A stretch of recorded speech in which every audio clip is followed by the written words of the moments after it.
Good afternoon, and welcome back to another episode of A Contagious Smile, where every smile tells a story. This gentleman is definitely going to make you smile. And I have to tell you, he's wearing such a cool hat for the Golden Rescue.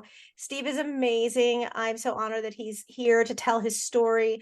And I thank you for finding the time to come on here with us today. Steve Wilson, thank you so much. I can't wait to do this. I'm looking forward to it. Well, I need the recipe. As you've been married for 50 years. How? Give us some tidbits. How does that happen in these days? 51 years, and It's amazing. I am very fortunate to have married the woman I did because, quite honestly, with my bipolar, I put her through some real tough times. Mm-hmm. And she has stuck with me all these years, and it's just been fabulous. What's the secret to making it last that long? Are there any little secrets? Well, she always says that it's because I make her laugh so much. I have a pretty good sense of humor, and that's a big deal. It is. And the second big deal is trust. Very much so. Yeah. And you have great taste in dogs. What is your dog's name? Dusty. It is a golden retriever mix rescue dog that we got 6 years ago. We've had 3 other Goldens. They're the greatest dogs that ever were, and we'll keep getting them as we need to. Yes, sir. Yes, sir.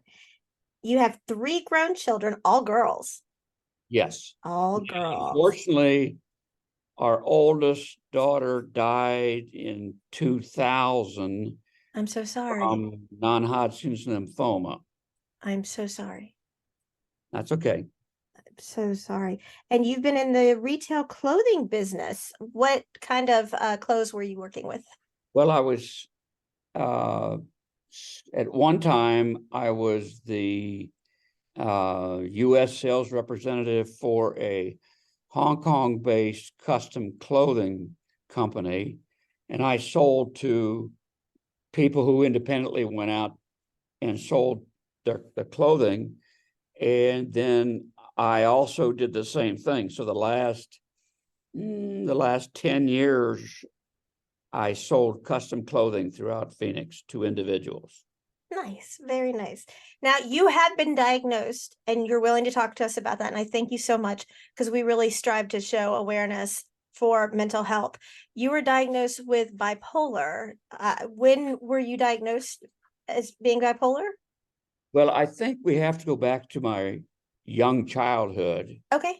Because that's when it really began. Up until the time I was 9 years old, I was just a normal kid.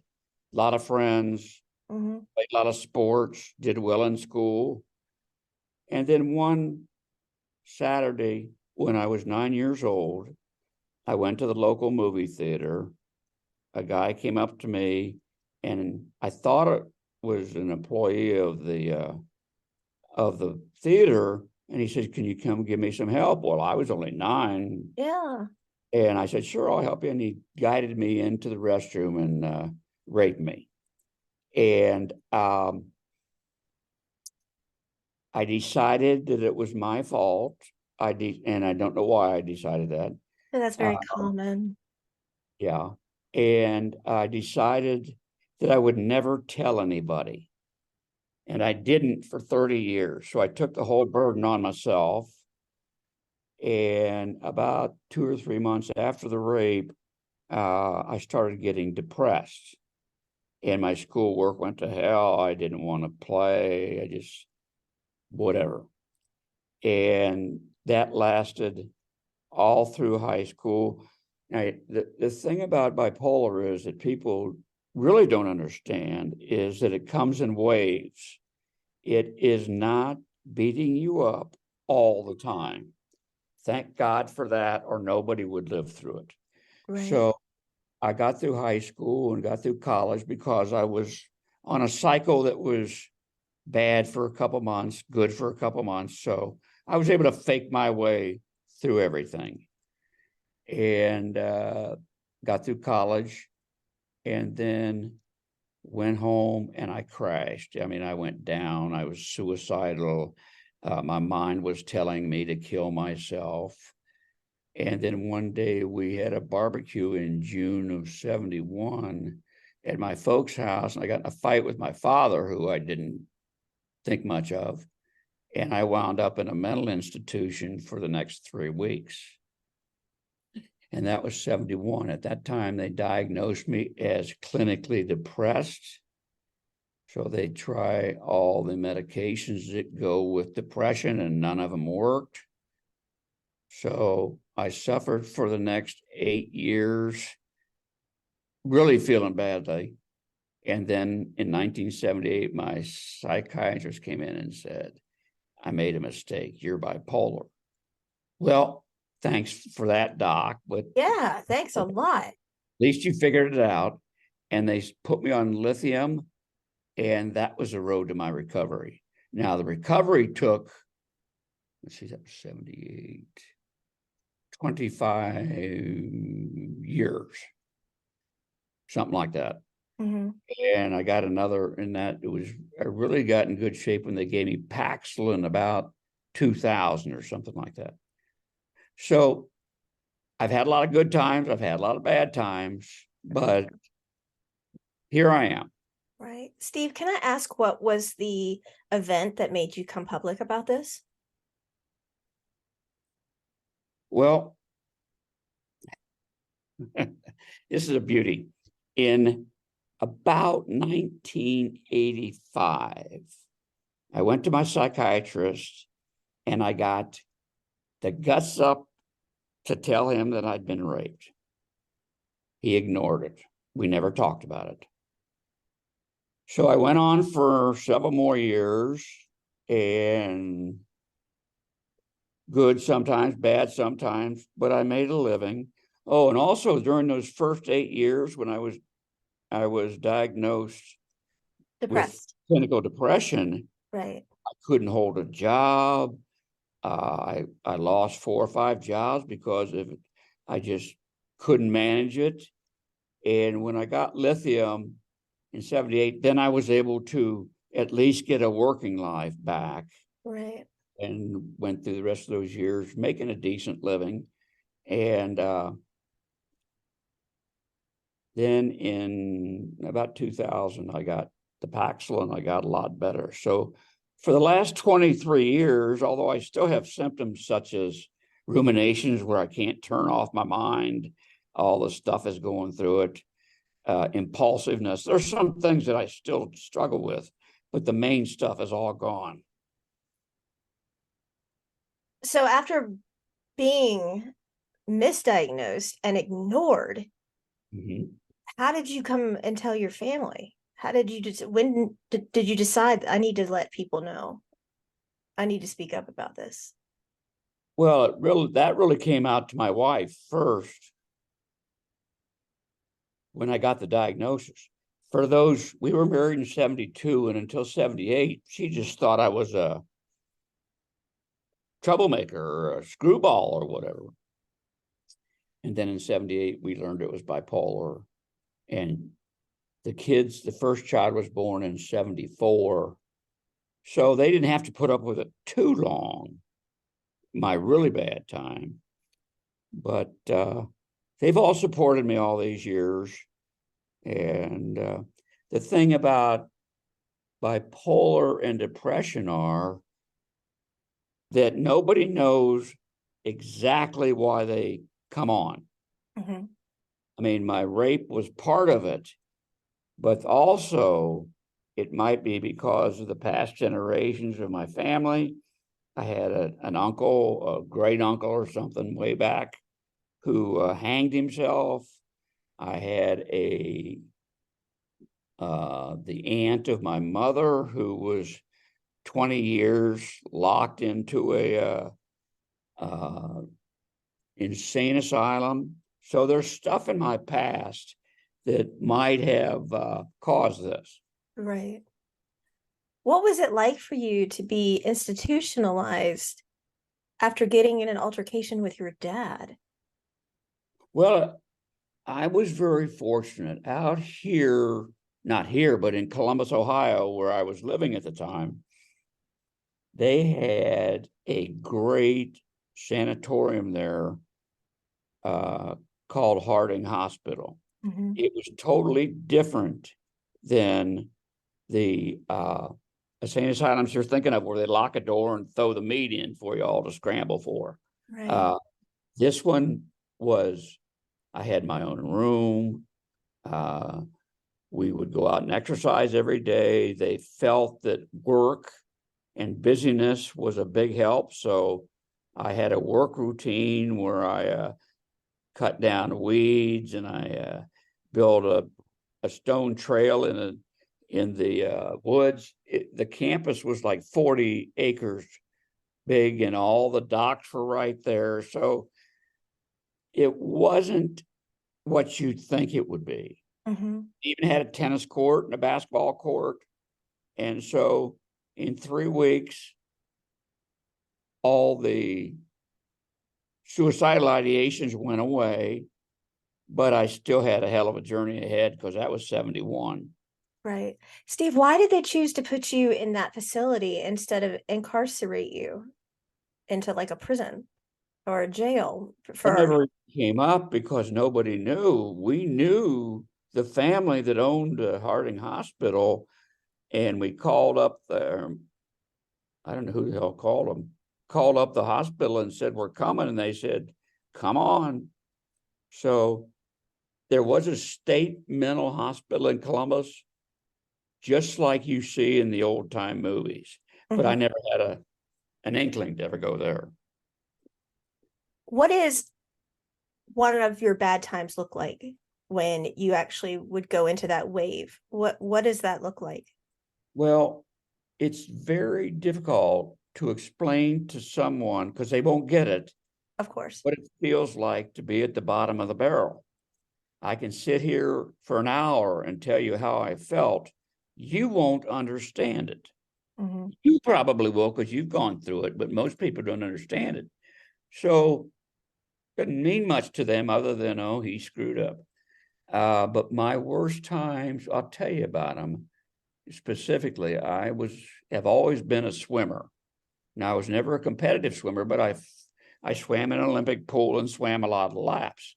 Mm-hmm. Starting when I got out of college, I went to the pool one day and dived in to swim my laps. I swam a little bit, and all of a sudden my mind went, kill yourself, kill yourself. And I swam just 2 laps and got out and ran home. And that was the real beginning of the suicidal stuff. And luckily for me, it only continued for a year or two. I have not had a suicidal thought since about 78 or so. So when you go into this cycle, do you become violent? Do you become aggressive? Are you just verbally angry?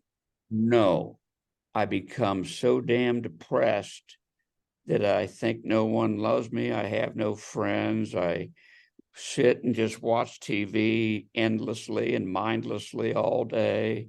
Um, I get in bed all the time. You hear about probably people who are depressed and stay in bed all the time. Mm-hmm. I mean, like 18 hours a day. Right. I was never that bad, but I stayed until noon every day and just wallowed in my despair. How did you come out of the cycles? Lithium. But before, Oh, after I got lithium, they were never that bad again. They okay. were kind of like 50% better. So I never had after 1978, when I got lithium, I never had it that bad again. Steve, I have the pleasure of working with so many amazing families, and I hate the way that I meet them, but so often families want to know what symptoms that they should be looking for, what the difference in depression and bipolar disorder are. Is there any way you could give some actual insight on that?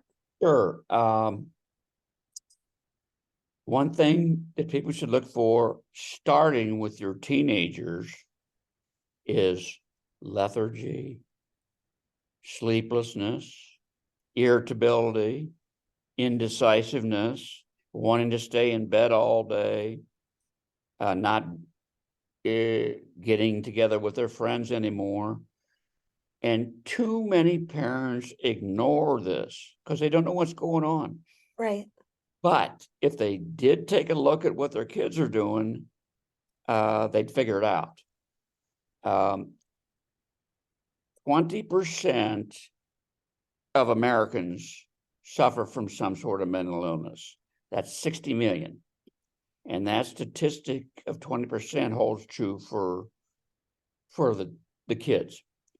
Now, I like to talk about this because teenage depression is one of the things I think is out of control.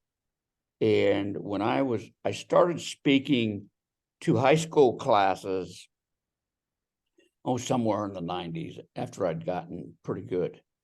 And I would go and speak to them about teenage depression.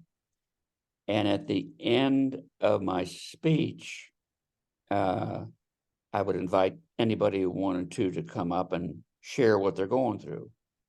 It really opened my mind when the first girl came up. She was pretty, a hell of an athlete, thousands of friends, one of the best students in the school. And she came up to me and said, "Mr. Wilson, I'm so depressed.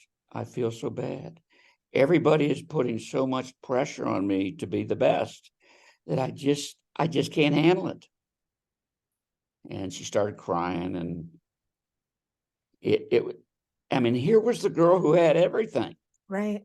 But her mom and dad, her teachers, and everybody else were slamming her. All I could do was suggest she go to a child psychologist, and that would be a good start. Whether she ever did, I never saw her again. The next girl, absolutely the next girl, came up, and she was just a normal student, no exception about her grades or anything. She comes up to me and she goes, "Mr. Wilson, I want to die. I have no friends. Everybody hates me. My parents hate me. I am going to run away or something else." And it's pathetic. And she was like 16 years old. But that's the way she felt. And you multiply that by 20% of all the rest of the kids, and you got a hell of an epidemic going. Yes, sir. What was I going to say? I can't think of what I was going to say, but You were next question. we have 3 podcasts at A Contagious Smile, and one of them is Teen Talk, where I created this podcast because the teenagers feel they're voiceless. They feel like they have no one that listens to them. So we come on there, and we've had celebrities come on, and we've had amazing, people come on and give advice. And it's hosted by 2 amazing teenagers, one of which, is my daughter, who has undergone 34 surgeries, and she lived in a hospital for 6 months, and she just has the most amazing outlook on life. And then we have another teenager who is in a chronic medical situation. We're not sure how long we have him. I think of him as like an adoptive son. He's amazing. And their outlooks are just amazing about life. And they don't take anything for granted, but we so often hear about the stressors and the depression and the teenage era. I would love to have you come on and be one of their guests and talk to them. Because that's what I really think is important. Absolutely. And I would love for you to come on with them, because they would love it, because we try to offer things for the teenagers that can hear, and it's just for them. And they know that when they're with us on that podcast, they're in an unconditionally acceptable place where they are heard and valued. And I would love to set that up. So let's get back to our podcast, but I will set that up. So you have just gone through so much, but when you were going through all this prior to being diagnosed, how did you make it through every day? Because you had so much going on, but how could you get through day by day? Faked it. Put on a mask. And that is what a lot of people do. The stigma is so bad, it's better today, still bad, about mental illness, that many of us were thinking, God, if we tell anybody, they'll think we're bad for the world or whatever. So Right. faked it. Nobody knew. My parents didn't know until, I was out of college. Were they surprised? Well, my dad never said anything. My mother is the one who uh, worked it out and got me into Harding Hospital. Before we went into the hospital, she got me the head psychiatrist at Harding. So I had good care because of her. Good for her. So, how are you helping others now while they're going through their recovery? Well, I facilitate 2 mental health support groups here in Phoenix. Each week I do 2 classes, or they're sessions, they're not classes. And I've been doing it for 8 years. And I've seen well over 1,000 people. And I have had my eyes open every time someone tells their story. Mine sounds bad. Wait till you hear some of the others someday. I've had people trafficked. I've had people who their parents beat the hell out of them. I've had kids who their fathers or mothers raped them and sexually assaulted them. I've had kids who've been berated by their parents and family, starting when they were about 7 years old. And the fact is that treatment ruins their lives. It does. And I'm 75 and not totally over it. And I see some people, in fact, most of the people I see in my groups are worse than me. And we talk about how they get help. Well, if you make a lot of money, let's say $100,000 is what you make a year, you can afford mental help. Your sessions may be anywhere from $75 to $200 or $300. But But what you'll about be, the ones that can't afford it? well, that's coming up next, because most of my people who come through my groups are those on the middle to lower end of the scale. And you can be making $60,000 a year. Guess what? Very little insurance coverage. The insurance companies do not want to pay for mental health coverage No, they don't. because there's so damn many people, but they make a lot of money off of, regular health insurance, that they could figure this out, but they don't want it. Right. And so I have a lot of people going to clinics that are set up by the government in each state. And you would think, well, the government's doing that for it. That's great. They'll be wonderful. Well, they're so overwhelmed that, say you go in and you're in distress and you finally get an appointment to go in. First of all, you have to qualify. Right. And the qualification comes from practically making no money. Right. So they finally get an appointment, they're in distress, they're suicidal, and if they're lucky, they'll get in to see somebody 3 or 4 weeks, a couple of months later, because the place is all full. So I know when I was in stress really bad, I went 3 days a week because I could afford it. These kids are, and parents and family and all that, are able to get in once a month. So how the hell do they get over it? They have to do it on their own. Right.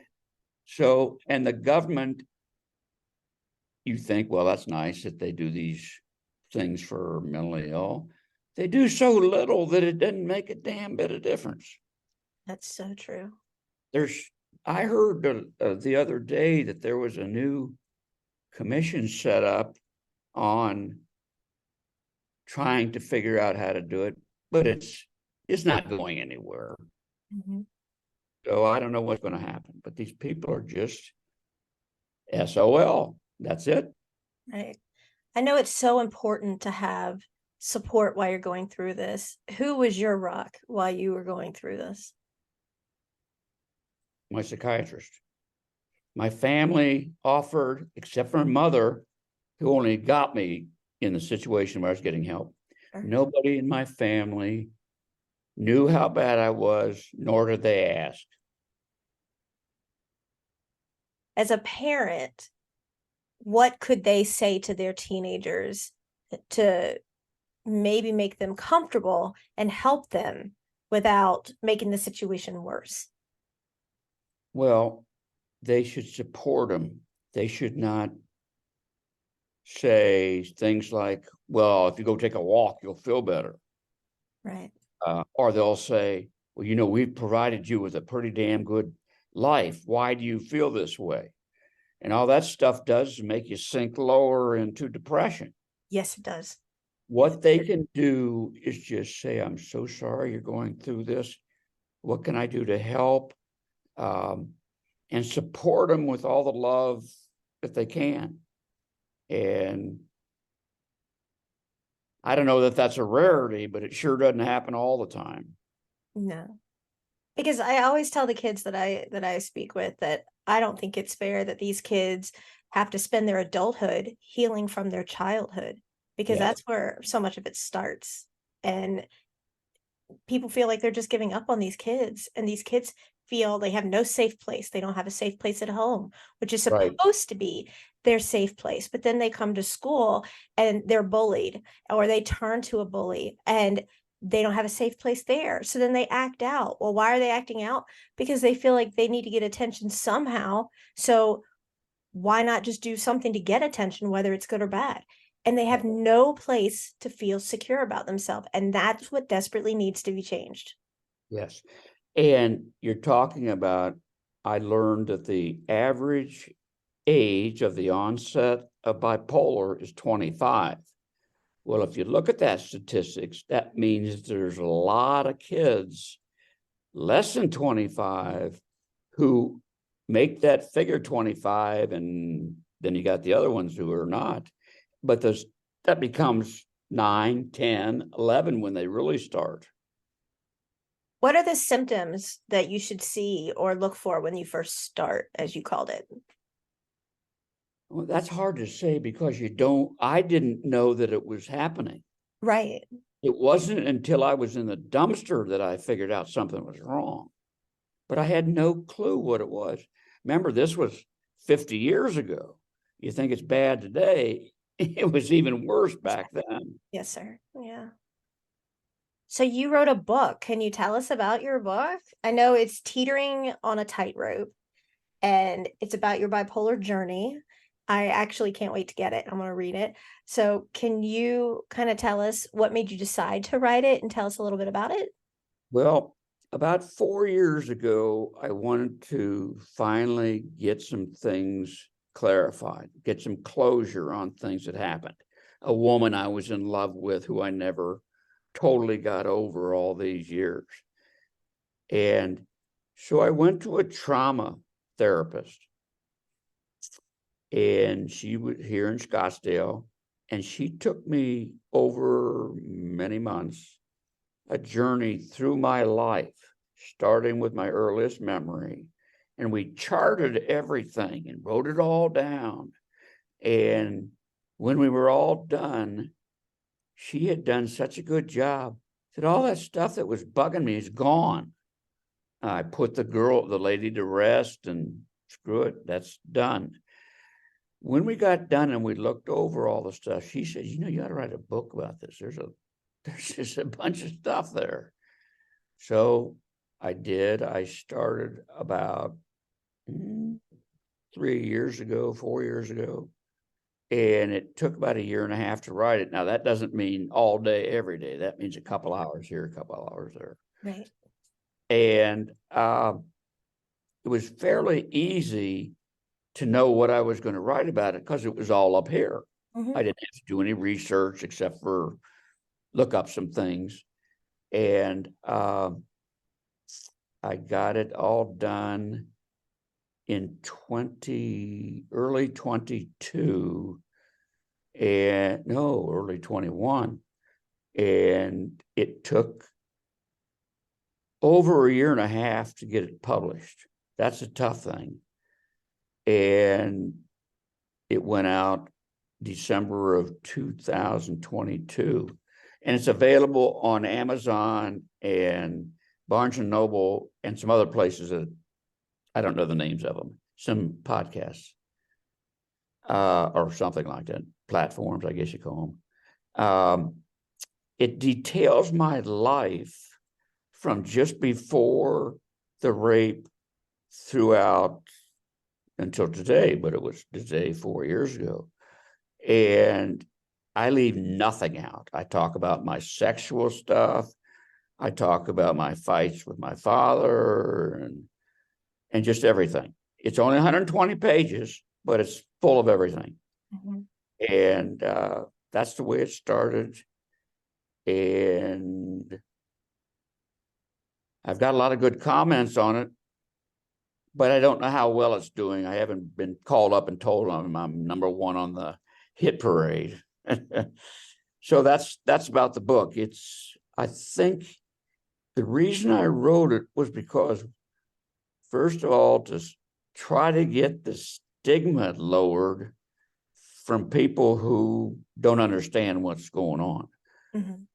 And secondly, to tell people that, hey, if I can recover and have a good life, so can you. Because so many people, there's so many people who have bipolar or depression or schizophrenia who can get medication.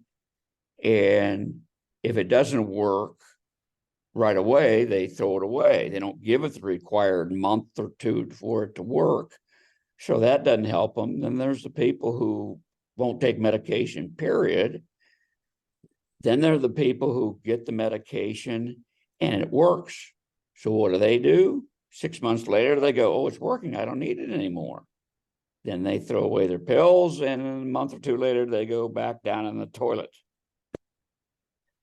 And then the surprising thing I found out several years ago was that only 50% of those afflicted with mental illness receive help from the medication. See, the medication doesn't work the same for everybody. And it may have worked beautifully for me, but the next 10 people, it doesn't do anything. So when you have no ability to get relief from medication or very little relief, you have to turn to different modalities that most people don't know anything about, which are called EMDR, which is an eye movement therapy. And they can go to what they called CBT and EBT or DBT, which are dialectical behavioral, and they can do that in a group setting or they can do it by themselves. There's ketamine, which is a drug that's given to them intravenously, but it's got some tough things you got to go through. One of my girls in the group took and is still taking ketamine, but one of the last times she took it, she became outraged and hit the nurse in the mouth, and it was all because of the ketamine. So you got to be careful of that. And one kid, he was about 20, I think he took like 125 ketamine treatments just to keep going. Now, the ketamine is very expensive. So luckily he had a lot of money, and I don't know if insurance covered any of it. So what happens to those individuals who desperately need help and they don't have enough insurance or enough income? The government needs to do more. They need to step up and do more. They do need to do more, but they don't. What do you mean? Uh, they, well, they've got these clinics that are overwhelmed, and there's another thing wrong with clinics. You'll go to people will go get an appointment with a psychiatrist or a therapist, come back 4 or 5 weeks later or whatever it is, and that guy they saw or woman they saw is gone. They've moved on, I need and that is consistency. frequent. So it's very tough for them to get help. But you can do little things to take care of yourself. Uh, there's a tapping that you can do to relieve the anxiety. There's rubber bands on your wrist that you can snap. There's spinners that when I you're give in a, these to my kiddos all the time, the little fidget things that you push. oh, cool. Yeah, Yeah, you push all that these. stuff. And believe me, it helps. It doesn't cure you because No, you'll but it never be cured helps. anyway. Yeah, but it helps. And I do fidget rings for people Hmm. so they can like fidget their ring while they're doing a procedure if they need to. Yeah. It makes a difference. And I give them these with keychains so they can put them on their keychain and just, quietly do this. Because a lot of the kids are also kind of embarrassed. I don't want to be made fun of because of, and I'm like, it's on a keychain, put it on your bag, put it on your backpack, and just sit there. Nobody's going to really notice. It fits in your hand or your spinner ring. Nobody sees you spinning it if it's in your pocket. And you know what? That's a great way to do it. Yeah, and you said that kids don't want anybody to see him. Unfortunately, one of the big problems is kids in junior high and high school, maybe even in elementary school, who are not afflicted by mental illness. Mhm. They beat the hell out of the kids they find out They do. who are suffering, and that makes everything even worse. Now, I never was bullied, so I didn't have that problem.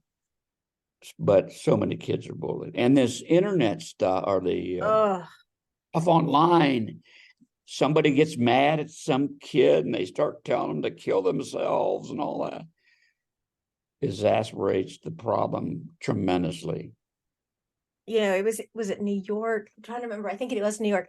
There was a county that allowed the kids to come in and say Tommy comes to school, and then the school would allow them to transition into Tammy, where they could put on a wig and makeup and clothes that were gender opposite, and they guaranteed these kids they would never tell their parents. And I was completely against this because you're teaching your children it's okay to be deceitful to your family. You're teaching these kids that but if anywhere else, if the families were doing something like that, they would call defects. They would make a huge ordeal. What gives these schools the right to say? I mean, when you're in elementary school, so many kids don't know what kind of birthday party they want. How do you expect them to know what gender they want to be?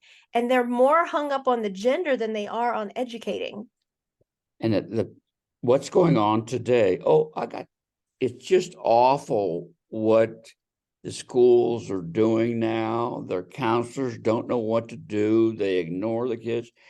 If anybody wants to get a true insight on how teenage kids can react if they get bullied or if they're just depressed and whatever, watch the series 13 Reasons Why. I 13. believe it's on Netflix. It came out 6 or 7 years ago, and it follows the life of a girl who ultimately kills herself. And the parents should watch it. All the kids should watch it. And there's another one that's called Sex Education, also on Netflix, that kids will really enjoy. Parents will hate, but they should watch it anyway, because in the end, it's on like 6 seasons, and the end seasons are particularly interested in teenage depression, uh, kids becoming, or not becoming, but being gay or lesbian. And it's very informative. Problem with adults is they'll turn it off after the first episode, Right. but the kids should watch it. These are both on Netflix. Yes. Okay. Can I ask how you're doing today, Steve? Great. Well, great with the mental stuff, but I had a kidney transplant 2 years ago. And at the same time, I had a very light cancer called Waldenstrom lymphoma. I had the transplant 2 years ago, and those two began to fight each other. And unfortunately, I have been diagnosed now with, I had a skin cancer on my shoulder. It created a tumor and it led to cancer in the lungs, and I've been diagnosed terminally ill. I am so My sorry. goal is right now I've done like 35 podcasts, and I've loaded them up with the next couple of weeks anyway for more podcasts because I want to get the word out. And then I start treatment, and who knows what's going to happen after that. Can I stay in touch with you and check in and see how you're doing? Sure. I I'd would love to hear from you. I would It's strange to be told you're going to die, and soon, because the emotions change overnight. I now look at things totally different. I don't worry about things in the past like I used to. One of the strange things I do is, say I'm in a car driving somewhere and I have a favorite thing I like to see as I pass it. I will now go, well, that's one of the last times I'll ever see that. And things like that happen. But with me so far, no regrets except for the bipolar. I'm not depressed anymore. Good Uh, so I'm doing really well. Yeah. So you're going to go through treatment. Do you mind if I ask what they told you time-wise that you have here left? 3 to 6 months if I do nothing. If treatment works, which is an infusion of, it's called, I can't think what it's called, but anyway, it is a lighter version of chemotherapy. But they'll start giving me that probably next week. But I have to do something about this tumor, so they got to do radiation 3 times a week for the next 3 or 4 weeks. I haven't started it yet, but I'll find out tomorrow.